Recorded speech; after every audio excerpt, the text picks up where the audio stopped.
যশোরে গেছে মিজানুর রহমান আজহারি মাহফিল করার জন্য, মিডিয়া কইছে 15 লাখ মানুষ হইছে, কিন্তু শুধু মাহফিল শুনছে না, চুরিও করছে। 300 জিডি হইছে।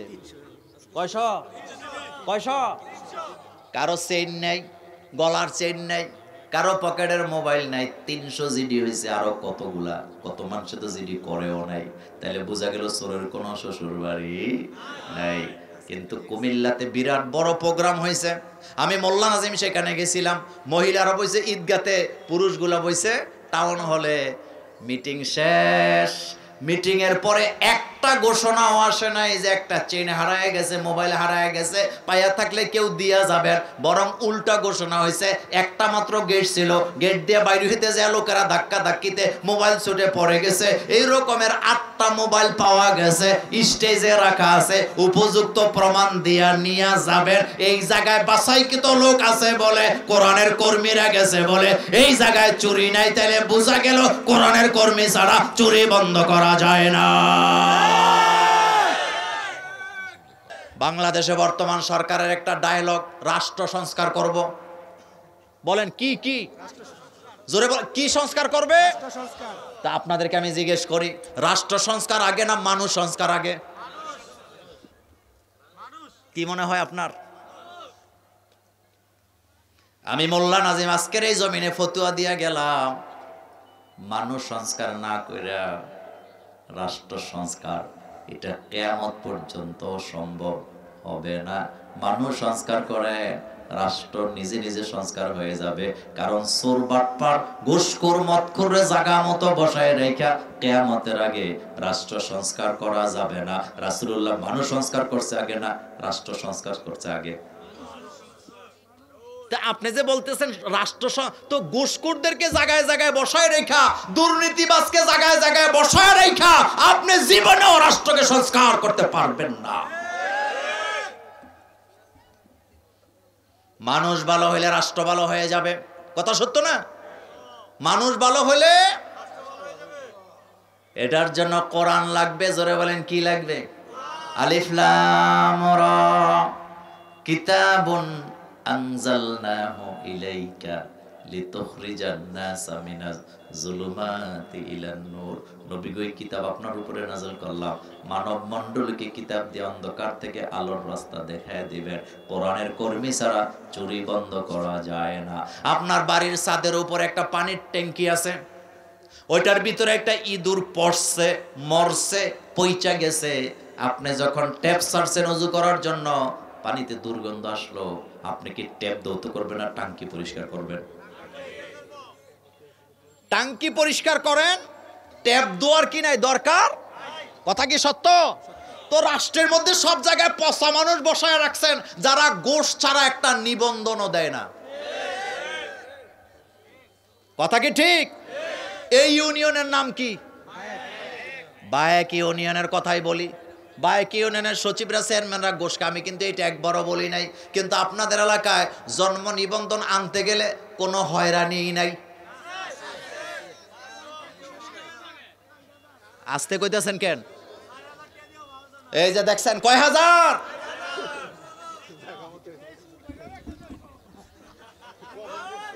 কথা ঠিক না? তো কিসের রাষ্ট্র সংস্কার করবেন আপনি? কোরআন লাগবে। বলেন কি লাগবে? কোরআন, কোরআন। কারণ চোরের কোনো শ্বশুর বাড়ি নাই।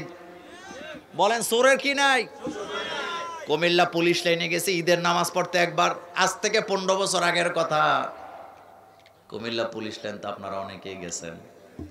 ঈদের নামাজ পড়তে গেছি, ঈদের নামাজে এসপি সাহেব আইছে, আরআই সাহেব আইছে, এডিশনাল এসপি আইছে, ডিসি আইছে, এডিসি আইছে, পুলিশের লোকেরা আইছে, আমরাও গেছি। কিন্তু সবাই তো পাঞ্জাবি গায়ে দিয়ে আইছে। ঈদের মাঠে তো বোঝা যায় না কে ডিসি কে এসপি। সবার গায়ে, সবার মাথায় টুপি, সবার গায়ে পাঞ্জাবি, সবার কাছে পায়জামা। কিন্তু একজন টুপি পাঞ্জাবি লাগায়া পকেট মাইরো সেখানে ঢুকছে। কি ঢুকছে? কিন্তু আনফরচুনেট সেখানে তো বোঝা যায় না কে এসপি। পকেট মাইরে বিসমিল্লাহ কইয়া এসপি সাহেবের পকেটে হাত দিছে।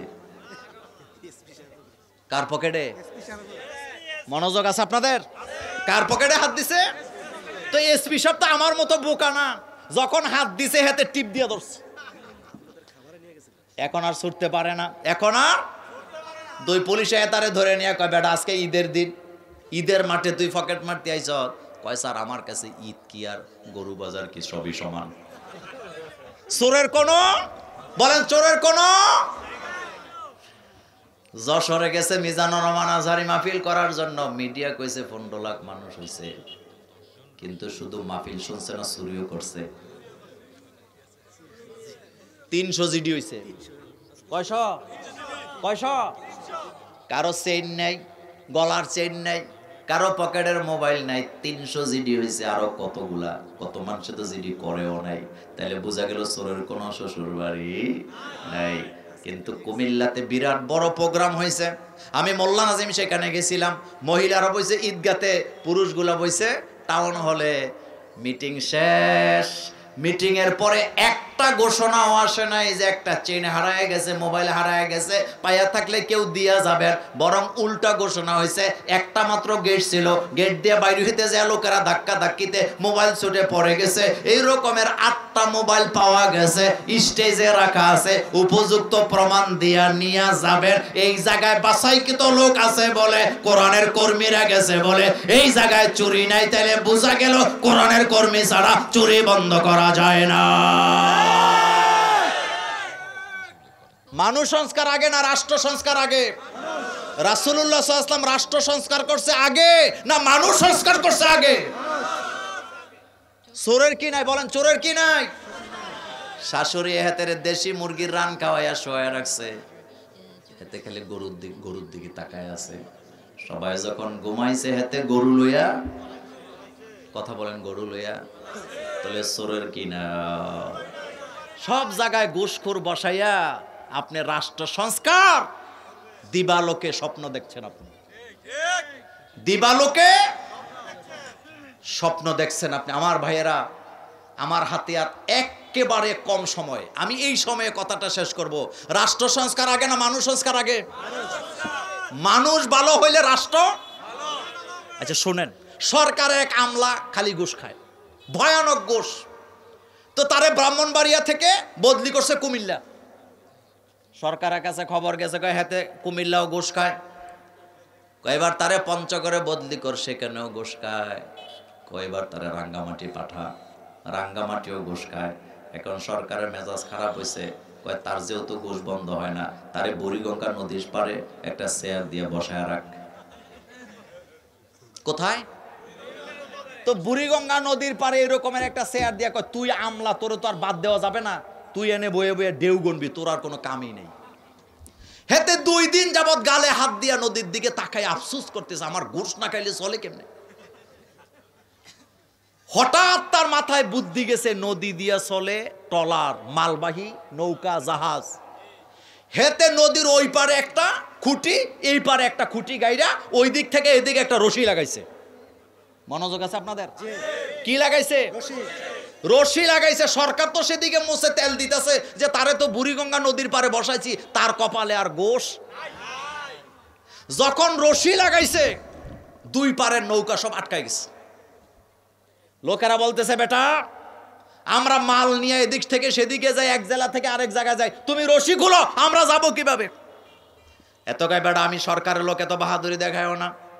সরকার আমারে দায়িত্ব দিছে ঢেউ গনার, তোরা আইলে গেলে আমার ঢেউ গুনতে সমস্যা হয়।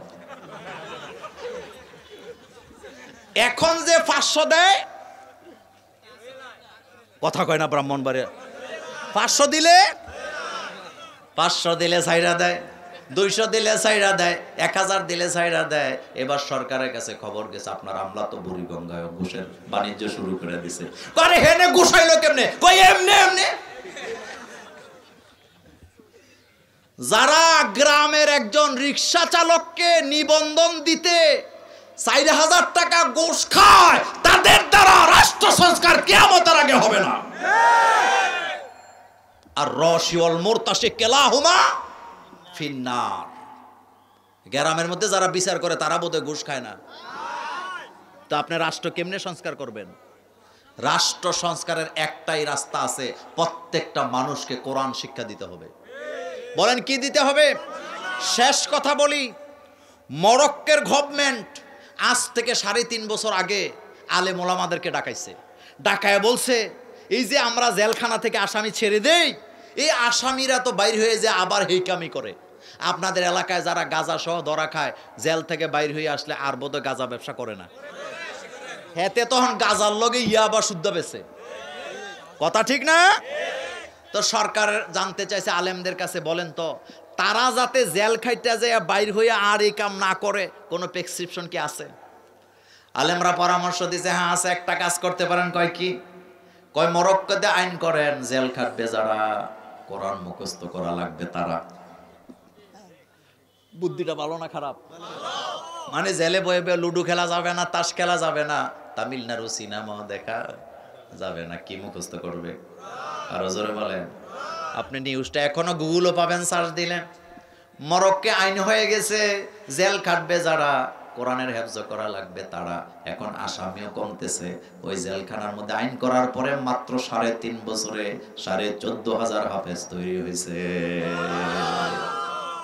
এখন কোরআন হেফজ করার পর কেউ মসজিদের মুয়াজ্জিন, কেউ ইমাম, কেউ মাদ্রাসার শিক্ষক। আপনি বলেন তো এই লোকটা কি আর কখনো অপরাধে জড়াবার সম্ভাবনা আছে? আমার বাংলাদেশেও যদি এমন একটা আইন করা যায়, তো জেল খাটবে যারা কোরআন মুখস্থ করা লাগবে তারা, কোরআন যদি তালিম নিয়ে জেলখানা থেকে বের হইতো, এই লোকগুলা ভালো হওয়ার সম্ভাবনা আছে না? আমার শেষ কথা একটাই, মানুষ সংস্কার না রাষ্ট্র সংস্কার? মানুষ সংস্কার হইলে রাষ্ট্র, বলেন রাষ্ট্র নিজে নিজে এটা সংস্কার হয়ে যাবে। আল্লাহ যেন আমাদেরকে কোরআনের জন্য কবুল করেন, আমরা বলি আমিন।